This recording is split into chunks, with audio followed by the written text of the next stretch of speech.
Hello everyone, welcome back to Rajani's recipes.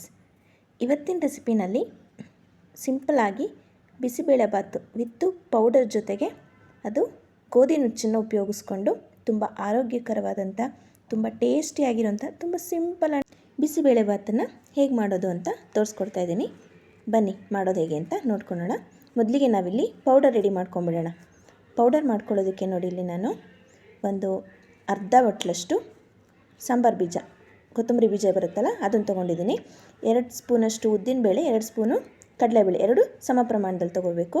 ಒಂದು ಅರ್ಧ tea ಸ್ಪೂನಷ್ಟು ಮೆಣಸು, ಹಿಂಗು, 1 ಸ್ಪೂನ್ ಜೀರಿಗೆ, ಇಲ್ಲಿ ಗುಂಟೂರು ಮೆಣಸಿನ್ಕಾಯಿ ಒಂದು 6 ತೊಗೊಂಡಿದ್ದೀನಿ, 1 ಸ್ಪೂನಷ್ಟು ಗಸಗಸೆ, 1/4 ಸ್ಪೂನಷ್ಟು ಮೆಂತ್ಯ, 2 ಇಂಚಷ್ಟು ಚಕ್ಕೆ, 2 ಏಲಕ್ಕಿ, ಒಂದು 4ರಿಂದ 5 ಲವಂಗ, ಮತ್ತು ಕರಿಬೇವು ಸೊಪ್ಪು, ಮತ್ತು ಇಲ್ಲಿ ಬ್ಯಾಡಗಿ ಮೆಣಸಿನ್ಕಾಯಿ ಒಂದು 8ರಿಂದ 10 ತೊಗೊಂಡಿದ್ದೀನಿ. ಬನ್ನಿ ಮಾಡ್ಕೊಳ್ಳೋದು ಹೇಗೆ ಅಂತ ನೋಡ್ಕೊಳ್ಳೋಣ. ಮೊದಲಿಗೆ ನಾವಿಲ್ಲಿ ಕಡಲೆಬೇಳೆ ಮತ್ತು ಉದ್ದಿನಬೇಳೆನ ಮೀಡಿಯಮ್ ಫ್ಲೇಮಲ್ಲೇ ಇಟ್ಕೊಂಡು ಸ್ವಲ್ಪ ಕ್ರಿಸ್ಪ್ ಆಗೋ ಈ ರೀತಿ ಹುರ್ಕೋಬೇಕು. ಇಲ್ಲಿ ಯಾವುದೇ ರೀತಿ ನಾನು ಆಯಿಲ್ನ ಹಾಕ್ತಾ ಇಲ್ಲ ಉರಿಯೋದಕ್ಕೆ. ಆಯಿಲ್ ಹಾಕ್ತಿಲ್ಲ ಅಂತಂದರೆ ಒಂದು 3ರಿಂದ 4 ತಿಂಗಳು ಆರಾಮಾಗಿ ಇದನ್ನು ಸ್ಟೋರ್ ಮಾಡ್ಕೋಬೋದು. ನಂತರ ಇಲ್ಲಿ ತೊಗೊಂಡಿರೋವಂಥ ಮೆಂತ್ಯ, ಜೀರಿಗೆ ಅದನ್ನೆಲ್ಲ ಹಾಕ್ಕೊಂಡು ಈ ರೀತಿ ಸ್ವಲ್ಪ ಸ್ಮೆಲ್ ಘಮ ಬರೋವರೆಗೂ ಹುರ್ಕೊಳ್ಳೋಣ. ನಂತರ ಇಲ್ಲಿ ನೋಡಿ ಕೊತ್ತಂಬರಿ ಬೀಜ ತೊಗೊಂಡಿದ್ದೀನಿ, ಅದನ್ನು ಅಷ್ಟೇ ಸ್ವಲ್ಪ ಸ್ಮೆಲ್ ಬರೋವರೆಗೂ, ನಿಮಗೆ ಗೊತ್ತಾಗುತ್ತೆ ಉರಿತಾ ಇರುವಾಗ ಕೊತ್ತಂಬರಿ ಬೀಜದ ಸ್ಮೆಲ್ ಬರೋಕ್ಕೆ ಸ್ಟಾರ್ಟ್ ಆಗುತ್ತೆ. ಆ ಟೈಮಲ್ಲಿ ತೆಗೆದುಬಿಡಿ ಅಷ್ಟೇ. ಅಲ್ಲಿಗೆ ನೋಡಿ, ಈಗ ಆಗಿದೆ ಇದನ್ನು ತಣ್ಣಗಾಗೋದಕ್ಕೆ ಬಿಟ್ಕೊಂಬಿಡೋಣ. ನಂತರ ಇಲ್ಲಿ ಬ್ಯಾಡಗಿ ಮೆಣಸಿನ್ಕಾಯಿ ಹಾಕ್ಕೋತಾ ಇದ್ದೀನಿ, ಒಂದು 6ರಿಂದ 8, ಗುಂಟೂರು ಮೆಣಸಿನ್ಕಾಯಿ ಒಂದು 6. ನಿಮಗೆ ಖಾರ ಬೇಕು ಅನ್ಸಂದ್ರೆ ಇನ್ನೊಂದೆರಡು ಆ್ಯಡ್ ಮಾಡ್ಕೋಬೋದು. ಇದಿಷ್ಟನ್ನು ಅಷ್ಟೇ, ನಾನು ಇದಕ್ಕೆ ಯಾವುದೇ ಆಯಿಲ್ ಹಾಕಿಲ್ಲ, ಹಾಗೆಯೇ ಫ್ರೈ ಮಾಡ್ಕೋತಾ ಇದ್ದೀನಿ. 1 ನಿಮಿಷ ಅದು ಫ್ರೈ ಆದರೆ ಸಾಕು.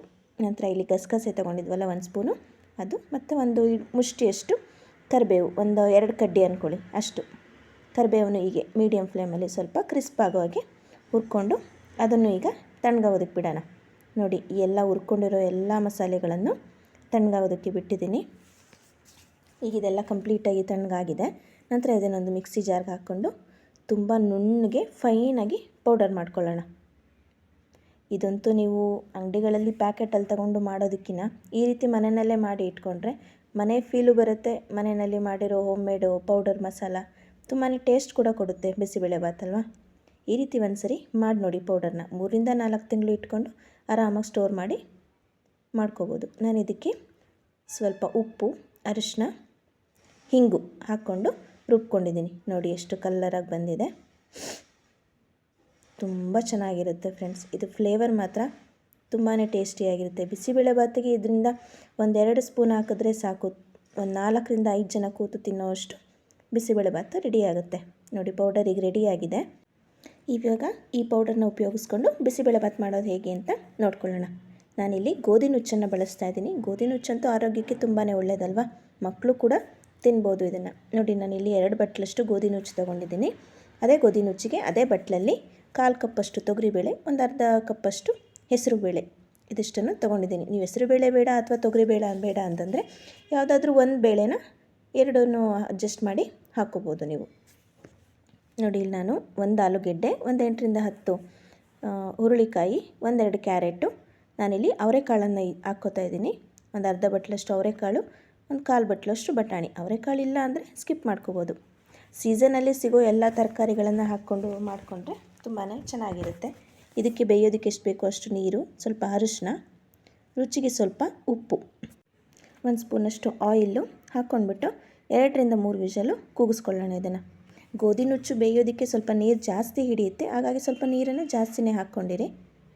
ನೋಡಿ, ಈಗ ಇಲ್ಲಿ ಮಸಾಲೆ ರೆಡಿ ಮಾಡ್ಕೊಳೋದಕ್ಕೆ ಒಂದು ಅರ್ಧ ಬಟ್ಲಷ್ಟು ನಾನಿಲ್ಲಿ ತೆಂಗಿನಕಾಯಿ ತುರಿನ ತೊಗೊಂಡಿದ್ದೀನಿ. ತೆಂಗಿನಕಾಯಿ ತುರಿ ಅಥವಾ ಇದು ಕೊಬ್ಬರಿ ಬರುತ್ತೆ ಅಲ್ವಾ, ಕೊಬ್ಬರಿ ಕೂಡ ನೀವು ತುರಿದು ಹಾಕ್ಕೋಬೋದು. ಈಗ ಅದಕ್ಕೆ ನಾವು ಮಾಡಿಟ್ಕೊಂಡಿರೋಂಥ ಮಸಾಲೆನ ಹಾಕ್ಕೋತಾ ಇದ್ದೀನಿ. ನಾನಿಲ್ಲಿ 4ರಿಂದ 5 ಜನಕ್ಕಾಗುವಷ್ಟು ಬಿಸಿಬೇಳೆಬಾತು ಮಾಡ್ತಿರೋದ್ರಿಂದ ನಾನಿಲ್ಲಿ ಒಂದು 2.5 ಸ್ಪೂನಷ್ಟು ಪೌಡರ್ನ ಹಾಕ್ಕೊಂಡು ಸ್ವಲ್ಪ ನೀರು ಹಾಕ್ಕೊಂಡು ರುಬ್ಕೊಂಡಿದ್ದೀನಿ. ನೋಡಿ, ಈಗ ರುಬ್ಬಿರೋದಾಗಿದೆ. ನೋಡಿ ಎಷ್ಟು ಚೆನ್ನಾಗಿ ಬಂದಿದೆ.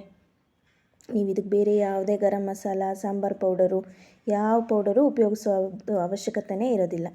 ಇಷ್ಟಾದರೆ ಸಾಕು. ನಂತರ ಇಲ್ಲಿ ಒಗ್ಗರಣೆ ಮಾಡ್ಕೊಳ್ಳೋಣ.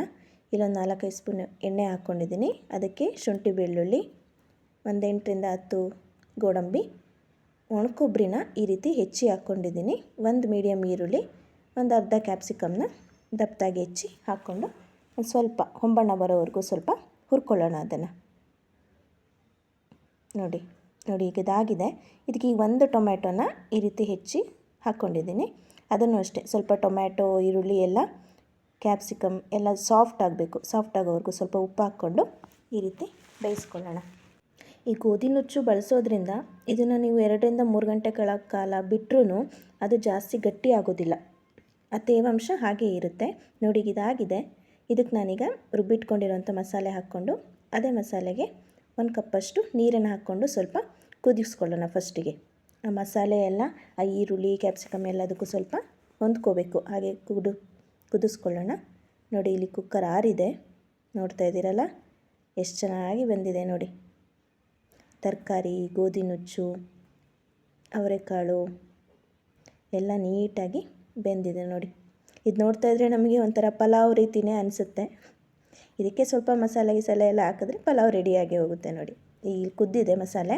ಅದಕ್ಕೀಗ ನಾವು ಬೇಯಿಸ್ಕೊಂಡಿರೋಂಥ ಗೋಧಿ ನುಚ್ಚುಂದು ತರಕಾರಿ ಎಲ್ಲ ಏನಿದೆ ಅದನ್ನು ಹಾಕ್ಕೊಂಡು ಚೆನ್ನಾಗಿ ಒಂದ್ಸರಿ ಎಲ್ಲನೂ ಮಿಕ್ಸ್ ಮಾಡ್ಕೊಳ್ಳೋಣ. ಈ ರೀತಿ ತುಂಬ ರುಚಿಯಾಗಿರುತ್ತೆ ಸ್ನೇಹಿತರೆ. ಇದನ್ನು ನೀವು ಒಂದ್ಸರಿ ಮನೆಯಲ್ಲೇ ಟ್ರೈ ಮಾಡಲೇಬೇಕು. ತುಂಬ ರುಚಿ, ತುಂಬ ಟೇಸ್ಟಿ, ಎಲ್ಲರೂ ಇಷ್ಟಪಡುವಂಥ ಬಿಸಿಬೇಳೆಬಾತೇ ಆಗುತ್ತೆ ನೋಡಿ. ಯಾರು ತಿನ್ನಲ್ಲ, ಯಾರಿಗೆ ಇಷ್ಟ ಆಗಲ್ಲ ಅನಿಸುತ್ತೆ ಅವರು ಕೂಡ ಇಷ್ಟಪಟ್ಟು ಇದನ್ನು ತಿನ್ನೋದಕ್ಕೆ ಸ್ಟಾರ್ಟ್ ಮಾಡ್ತಾರೆ ನೋಡಿ. ಇಷ್ಟು ಕನ್ಸಿಸ್ಟೆನ್ಸಿ ಇದ್ದರೆ ಸಾಕಾಗುತ್ತೆ. ಅದು ಇನ್ನೂ ಸ್ವಲ್ಪ ಇನ್ನೊಂದು 4-5 ಅವರ್ ಬಿಟ್ಟರೆ ಇನ್ನೂ ಸ್ವಲ್ಪ ಗಟ್ಟಿ ಆಗುತ್ತೆ. ಹಾಗಾಗಿ ರುಚಿಗೆ ಸ್ವಲ್ಪ ಉಪ್ಪು, ಮೇಲ್ಗಡೆ ಸ್ವಲ್ಪ ಕೊತ್ತಂಬರಿ ಸೊಪ್ಪಂತೂ ಮರೆಯೋದಕ್ಕೆ ಆಗಲ್ಲ ಅಲ್ವಾ. ಹಾಗಾಗಿ ಕೊತ್ತಂಬರಿ ಸೊಪ್ಪನ್ನು ಹಾಕಿ 1-2 ನಿಮಿಷ ಚೆನ್ನಾಗಿ ಕುದಿಸ್ಕೊಳ್ಳೋಣ. ಅದನ್ನು ಆ ಮಸಾಲೆ ಎಲ್ಲ ಬೆಂದಿರೋ ತರಕಾರಿ, ಗೋಧಿ ನುಚ್ಚಿಗೆ ಎಲ್ಲ ಬೈಂಡ್ ಆಗಬೇಕು. ಹಾಗೆ ನೋಡಿ ಈಗ ಕುದಿಯೋದಕ್ಕೆ ಸ್ಟಾರ್ಟ್ ಆಗಿದೆ.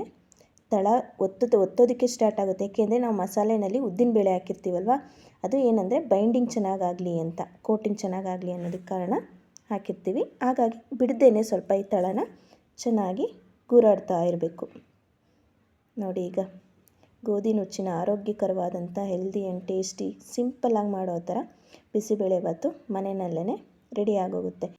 ನಿಮಗೆ ಈ ರೆಸಿಪಿ ಇಷ್ಟ ಆಯಿತು ಅಂದ್ಕೊತೀನಿ. ನೀವು ಮನೆಯಲ್ಲಿ ಒಂದ್ಸರಿ ಟ್ರೈ ಮಾಡಿ. ನನ್ನ ಚಾನಲ್ನ ಪ್ಲೀಸ್ ಸಬ್ಸ್ಕ್ರೈಬ್ ಮಾಡಿ, ಲೈಕ್ ಮಾಡಿ, ಶೇರ್ ಮಾಡಿ. Thank you for watching.